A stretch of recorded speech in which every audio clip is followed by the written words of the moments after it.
तुम्हाला दंड लावण्याचे अधिकार आहे, बंद करण्याचे अधिकार नाही. बंद करण्याचे अधिकार कुठल्या कलमानुसार? प्रदूषण विभाग आम्हाला अलॉट केलं, स्थावर मालमत्ता केलं.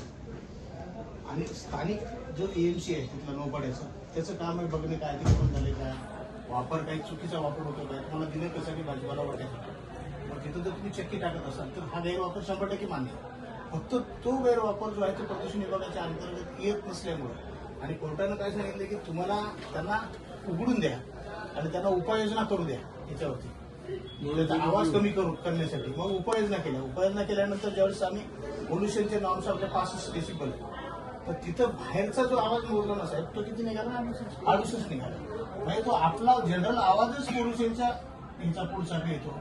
त्याच्यामुळे तुम्हाला कारवाई करायची अधिकार नाही असं कोर्टानं सांगितलं. त्याच्यामुळे आपण जागेवर थांबतो. अदरवाईज आपण तुम्हाला इन द सेन्स प्रदूषण डिपार्टमेंटला की महानगरपालिका? नाही, प्रदूषण विभागाला. प्रदूषण विभागाला आम्ही रोडे साहेबांना सांगितलं सर आम्हाला अधिकार नाही. रोडे साहेबांकडे 2 ते 3 मिटिंग झाली सर झाले. त्याच्यामध्ये त्यांनी सांगितले की प्रदूषण विभाग स्थावर मालमत्ता अलॉट कोण केले? स्थावरने केले.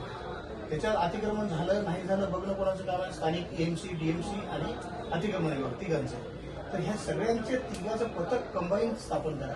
आम्ही कंबाईन पथक स्थापन केलं. जाऊन 8 दिवसापूर्वी जाऊन पंचनामा केला. तुम्ही पंचनामा करून त्याला नोटीस द्या की बाबा तुझा उपयोग तुला अलॉट केलं होतं ह्या कामासाठी, पण तू त्या नियमाचा भंग करतोस म्हणून त्याची सील करा आणि नाहीतर अतिक्रमण असेल तर तोडून टाकलं. असं आमच्या त्या बैठकीत ठरलं. बरोबर आहे मॅडम? त्याच्यामुळे कसं आम्ही त्याची प्रतिनिधी सुद्धा आमच्या प्रदूषण विभागात नोटीस जामनोरने दिली का मी विचार करून रोडेंनी सही पण केली.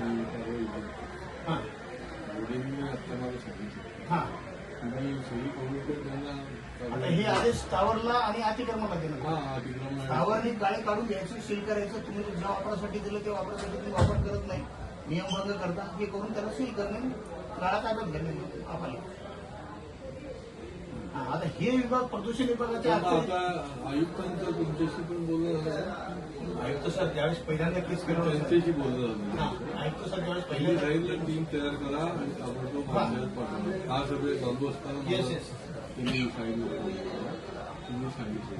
बरोबर रोडे मला म्हणाले की मी आता टीम पाठवतो. हां टीम पाठवली, टीम गेली पण ते जर्मन सर कमिंगच चाललंय. सेकंड वर्ल्ड वॉर सर माझ्या हातात जर प्रदूषण विभागाचे काय होते, जर मला 100% अधिकार झाले असतील आणि ते कोर्टानं थोडं चपराक मारले की बाबा तुम्हाला अधिकार नसताना दंडाचेच अधिकार आहे, बंदचे अधिकार नाही. हां आता मी जाऊन अधिकार हां याच मालमत्ता विभाग हां येस येस हां त्या टेक्निकल एजंट त्यांनी तेवढी हे करून दिली. येस सर पॉलिटिकल दुसरी लोक त्यांना सपोर्ट करून राहतातच आहेत ना जे.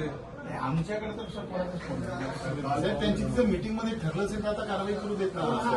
आयुक्ताच्या मीटिंगमध्ये ठरलं नाही यांची कमिटी नेमली, त्या कमिटी पण तसं ठरवलं झालं. आता ती कारवाई व्हायला पाहिजे. तुम्ही साहेबांना पत्राने कळवा ही कारवाई या डिपार्टमेंट मीटिंग घेऊन असं असं ठरलं आहे, त्या संदर्भात ते डिपार्टमेंट कारवाई करणं हे त्यांचं काम आहे. मग साहेब त्यांना काय बोलायचं ते बोलतील ना. मला तेच सांगायचं होतं. काय बोलले आमचे मला वाटलं तुमच्याकडे ती पण आहे.